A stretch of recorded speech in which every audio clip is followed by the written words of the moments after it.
This video presentation is intended to be used to assist with driver training requirements for the advanced microprocessor system. In today's competitive transport industry, you have to deliver the freshest product at the lowest cost. Carrier Transicol helps you meet this goal with the advanced controller. Its unique message center provides more information, more accurately, and with more simplicity than conventional controllers, helping you manage the bottom line efficiency of your fleet more successfully. Along with the refrigeration technician, today's driver must also be familiar with certain aspects of unit operation. This video will cover those areas that particularly apply to the driver. Let's take a look at what happens inside the trailer when the refrigeration unit is running. Air passing through the evaporator coil is cooled or heated as required and is then blown out through the chute and over the load. In order to maintain an even and constant temperature in the trailer, space must be provided for air circulation both over and under the load, as well as around the sides and the rear. The air returns through the channels in the floor of the trailer and passes behind the bulkhead at the front of the trailer on its way back to the unit. All these passages must be kept free and clear to provide the necessary airflow all around the load. The air temperature inside the trailer is referred to as the box temperature. It is the temperature of the air being returned to the unit and is shown on the right side of the microprocessor display. The set point is the temperature necessary to protect the load and is shown on the left side of the display. This is the temperature that you will set the unit to and will be the temperature you want the load to be when it is delivered.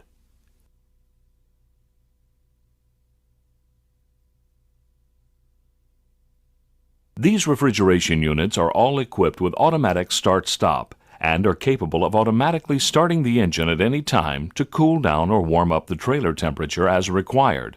Always turn the unit's start-run-off switch to off before opening any of the unit's doors or working on the unit. Be sure to pay attention to the safety and warning decals located on the unit. Additional safety information regarding refrigerants, the battery, and the engine coolant system is also found in the operator's manual.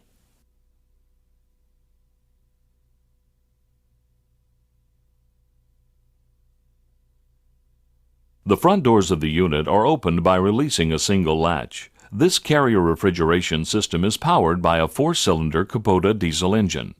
The engine is direct coupled to a 6-cylinder compressor. The engine power will also turn the gearbox, which is then connected to the fans and the alternator. All of these components are connected with belts. However, in most cases you will not be able to see them because of the belt guard. Let's remove the belt guard for just a moment so you can see what is behind it. Always make sure that the start-run-off switch is in the off position before touching any of the belts. The lower belt should have about a ½ inch of play. The upper fan belt should also have about a ½ inch of play. The alternator belt should not have much play in it at all since it is so short. It is never a good idea to operate the unit with the belt guard removed, so we will reinstall it before starting the unit. The coolant recovery bottle is located behind the microprocessor side door. The coolant level should be visible in the bottle in the normal range. The radiator cap is located at the very top of the unit next to the air cleaner, on the same side of the unit as the coolant recovery bottle. Never remove this cap when the engine is hot. In most cases you will add coolant only to the overflow bottle. The engine air cleaner is located just to the right of the radiator fill cap. A maintenance indicator is located on the side of the air cleaner. Normally you will see a clear window. If a yellow flag appears in the window, the air filter needs to be replaced.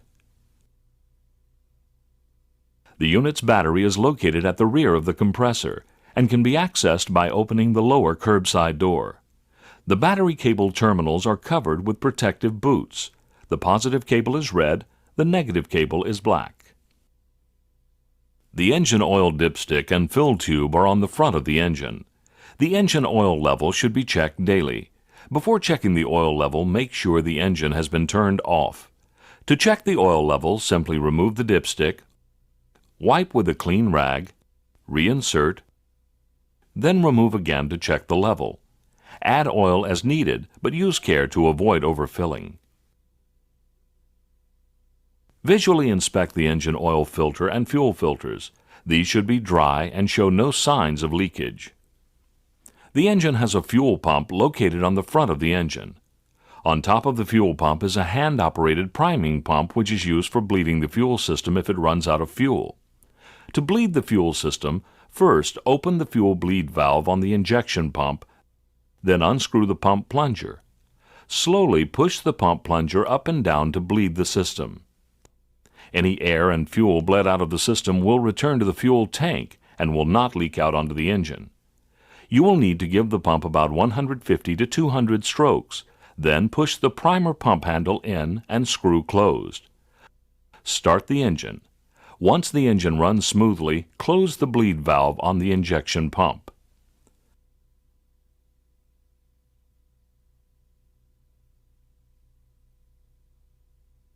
Let's now look at how to operate the microprocessor. Throughout this portion of the program, we will be referring to the operator's manual for the advanced microprocessor system. If you have one of these available now, we suggest you get it out and follow along, starting on page 4. First, let's discuss the advanced microprocessor display and keypad. The main display is visible through the keypad door window. The main display will show the set point on the left side and the box temperature on the right. Just above the main display are the mode indicator lights. From the left side we have the heat, cool, and defrost lights. These show which mode the unit is currently operating in. On the right side are the start, stop, and continuous run lights. In the center is the alarm light, which will come on and blink when an alarm is present. The set point and box temperature can be shown in either degrees Fahrenheit or degrees Celsius. This will be indicated by either an F or a C right behind the box temperature. Make sure you are looking at the proper temperature scale for your operation. Just below the main display is the message center. This unique feature gives the operator step-by-step instructions, clear messages on operating status, and confirmation that changes have been made correctly. It makes the Carrier Micro the easiest to use in the industry. When the unit is functioning properly, status OK will appear. The keypad has been specially designed with dedicated keys for frequently used functions. It's color-coded for quick access, and less commonly used functions are hidden from view under the Select key, making the keypad very operator-friendly. We're now on page 8 of the operator's manual. The up and down arrow keys are used primarily to change set point and to scroll through information lists we'll be looking at later on in this program. The equal key will be used to enter new set points, start a pre-trip test, set a trip start, as well as other functions we'll also discuss later. The manual defrost key allows us to place the unit into a defrost cycle manually. The alarm list key is used to look at any alarms that may be present. The start-stop continuous key allows us to select either automatic start-stop operation or continuous run operation. The select key is used to access some of the less frequently used functions. When this key is pressed, you will be able to start a pre-trip, view data, view settings, or mark a trip start in the data recorder. Just to the right of the keypad is the Start Run Off switch. This switch is used to turn the unit on and off.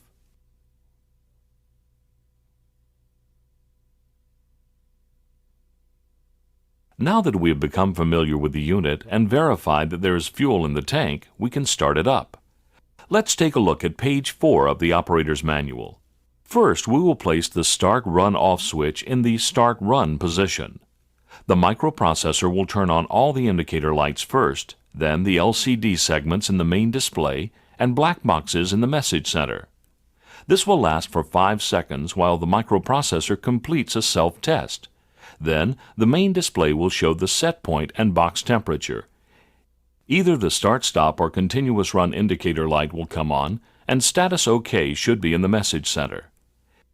If a different message appears, check pages 24 and 25 of the operator's manual for the appropriate action to take. Next, we will hear some of the unit's solenoid valves energize. And if the engine is cold, the glow plugs will come on automatically. Once the glow time is completed, a 5-second buzzer will sound just before the engine cranks and the unit starts up automatically.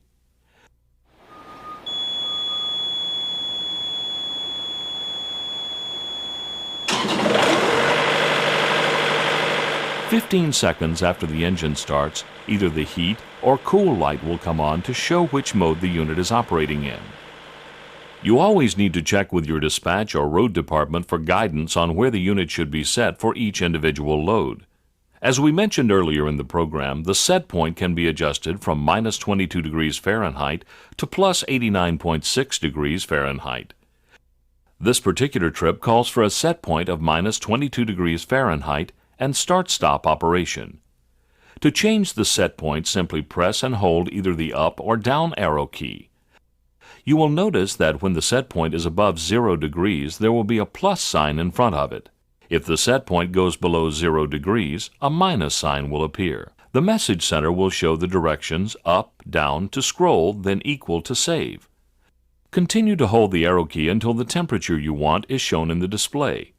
The new set point will flash until the equal key is pressed. Once the equal key is pressed, the set point stops flashing and the new value has been entered into the memory. Set point changed will appear in the message center. You have 5 seconds in which to press the equal key. If the equal key is not pressed within 5 seconds, the main display will return to the previous set point and the entire display will flash for 10 seconds. The message center will show set point not changed. This prevents anyone from accidentally forgetting to enter the new set point. Now check to see which mode the unit is operating in. Our unit is in continuous run from the last trip. In this mode, the unit will run continuously and cycle between high speed and low speed and between heat and cool to hold the box temperature at set point. Continuous run is generally used when hauling sensitive products such as produce. Continuous run operation provides continuous airflow inside the trailer and very close temperature control of the product. Start-stop is used for products that are not sensitive to minor temperature changes and that do not require continuous airflow around the product. To change this to start-stop, press the start-stop continuous key once. The continuous run light will go off and the start-stop light will come on. The message center will show start-stop mode selected. Additional information is available on the best times to use start-stop or continuous run operation in the operator's manual. Just a word of caution. Anytime the start-stop light is on, the unit is programmed to start automatically without any help from you. Our unit is now running in the auto start-stop mode. This means that the unit will run until the box temperature is the same as the set point. Once box temperature and set point are the same, the unit will cycle off and remain off until it is needed once again to bring the box temperature back to set point. There is a timer built into the microprocessor that prevents the unit from restarting too soon. Units leaving the factory are set for 20 minutes off time. This means that once the unit shuts off, it will not restart for at least 20 minutes. During this time, it is normal for the box temperature to go up or down a few degrees. However, the load is always protected by an off-time override that will force the unit to restart early if the box temperature changes too much. The override temperature comes from the factory set for 11 degrees and can be adjusted by your refrigeration shop between 4 and 18 degrees. After the minimum off time, the unit will restart if the temperature is more than 3.5 degrees away from set point. The auto start-stop mode works well to conserve fuel by allowing the engine to operate only when needed. The off time can be changed from the factory setting of 20 minutes to between 10 and 90 minutes. This timer can be adjusted by most refrigeration shops. The manual defrost key will initiate a defrost cycle once the box temperature is below 40 degrees. Pressing the manual defrost key once will put the unit into the defrost cycle. The unit also comes with an automatic defrost switch and a defrost timer. If the box temperature is too warm for the unit to go into defrost, the message center will show "Cannot start defrost cycle." When the defrost cycle does start, the defrost light will come on, the box temperature will be replaced by the letters DF, and defrost cycle started will appear in the message center for a few seconds, then change to status OK. The defrost cycle will last from 5 to 20 minutes depending on how much ice is on the evaporator coil. The unit should be manually defrosted once a day and more frequently when the trailer is loaded with a warm, moist product such as fresh produce. Manually defrost the unit right after loading is complete and again later if the box temperature is not coming down to set point as quickly as usual.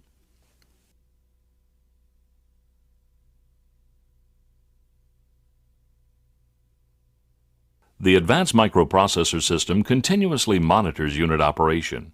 Carrier specially designed the alarms to make it easy for drivers to distinguish between alarms that need immediate attention to protect the load and those that can be checked at the next service interval. If you have the optional fuel, engine oil, and coolant level sensors, the message center can even communicate when the refrigeration system is low on fluids before it shuts down. If an abnormal condition is sensed, an alarm is automatically registered in the message center. The unit may or may not shut down depending on what the alarm is.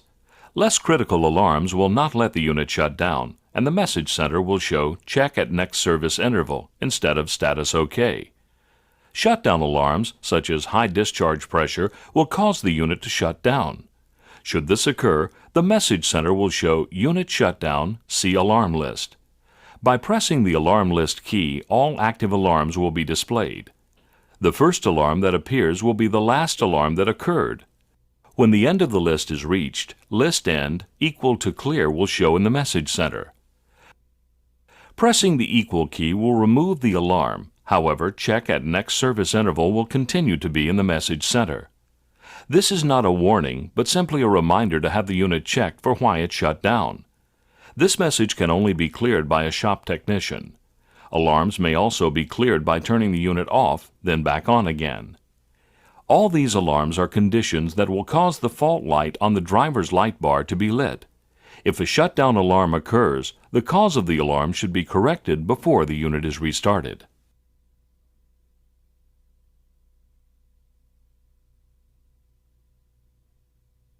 Pressing the Select key once brings up the pre-trip selection. The message center will show press equal to start pre-trip. If the equal key is pressed, the unit will go into the pre-trip test mode. The message center will show test number 1 display. During this time, the entire keypad will light up. You will need to verify this portion of the test. If any portion of the keypad does not light up, there is a problem that needs to be brought to the attention of the shop supervisor. The unit will shut down for a few moments, and the microprocessor will then begin test number 2. At this point, the pre-trip will become automatic, and you can leave. Pre-trip generally lasts from 7 to 14 minutes, and at the end will show either pre-trip pass or pre-trip fail if a problem was detected.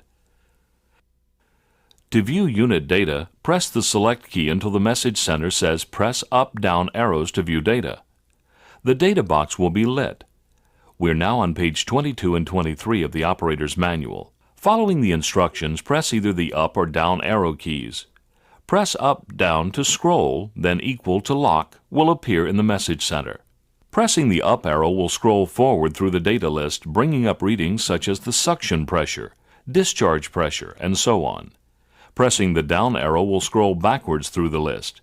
The data will remain in the message center for 10 seconds, then return to status OK if no other keys are pressed. To lock a data item onto the display, press the equal key. The data item will flash in the message center continuously until any key on the keypad is pressed. This is helpful when wanting to watch one of the sensors while the unit is running. The function change selection will allow us to look at the various function settings of the microprocessor.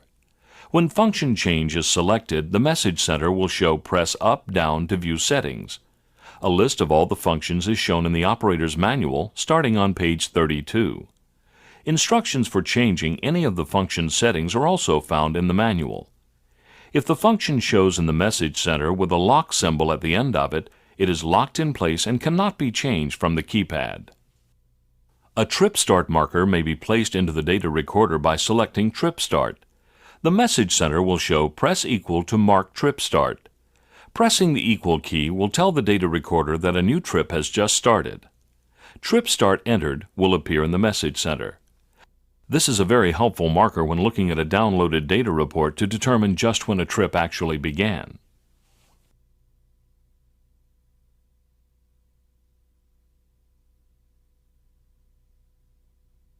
The Ultima 53 with the advanced microprocessor system is designed to start itself automatically under normal conditions, although in cold ambience it may be necessary to start the unit manually, since a longer glow time may be required. The manual glow crank switch has been moved to the rear of the electrical box on the Ultima and on the side of the control box accessible through the front roadside door on the Ultra, Ultra XL, and Extra. The switch is now easily reached from beneath the unit. The switch moves from side to side. Toward the trailer is the glow position, and away from the trailer is crank. Hold the switch in the glow position, then turn the start run off switch to the start run position to preheat the engine. When the display powers up, manual start mode selected appears in the message center. The colder the engine is, the longer you will have to glow it. However, you never have to preheat the engine for more than 45 seconds. When the engine is preheated, place the manual glow crank switch into the crank position until the engine starts. Regardless of whether you started the unit automatically or manually, the unit is always turned off by simply placing the start run off switch into the off position.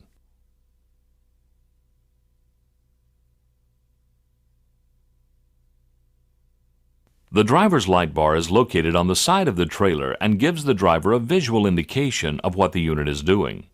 Defrost, heat, and cool lights will show which cycle the unit is operating in. The Auto Start Continuous light will show which mode the unit is set for. The alarm light indicates an alarm. Check the message center for an alarm message. The Out of Range light will come on after the box temperature comes within 2 degrees of set point, then drifts away from set point by more than 6 degrees for longer than 15 minutes. Generally, this light will go back out by itself once the box temperature comes back into set point range. This video presentation and the literature that is available will help you become more familiar with the Carrier Transicol refrigeration and advanced microprocessor systems. Carrier Transicol is committed to making your job as a driver in today's demanding transport market less complicated by providing simpler,